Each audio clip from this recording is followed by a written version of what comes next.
Jack Lee update. Nasa behind the scene ng My Father's Wife. Yan, no? Titanic. Jack and Kylie, yun, no? Grabe, no? Jack and Rose yan. Nagulat pa nga si Kylie kay Jack, eh. Grabe, sweet nila, eh.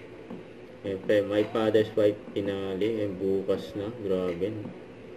Yan, no? Kinasal sila Gerald at Gina. Yun, no? Nakakalungkot naman ang pagtatapos ng My Father's Wife. Inabangan yan. At guest din si Jack sa Fast Talk with Boy Abunda. Tinanong pa nga siya ni Tito Boy about Kylie Padilla. Yun, no? Ito yung sagot ni Jack.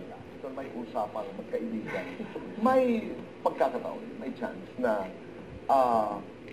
ligawan mo si Kylie. Ganda na yung mo.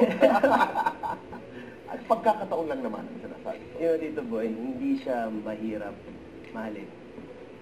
Napaka-open at genuine and napakatalino ang kausap. So, for me, wala namang sigurong guy na hindi may in love sa kanya dahil ganun siya ka-genuine na tao.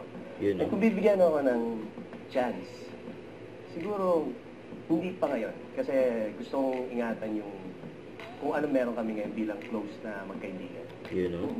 Yung sagot. My Father's Wife. Jack Roberto. Jack Roberto. At Fast Talk with Boy Abunda. Gwapo ni Jack, oh.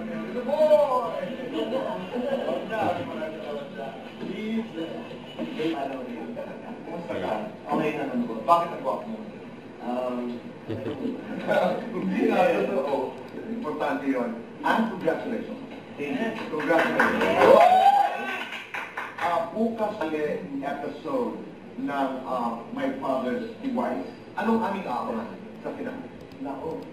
So, una. Marami yan, siyempre. Don't forget to subscribe, click the notification bell for more updates. This is Richard Action Vlog. Stay tuned for more videos. See ya.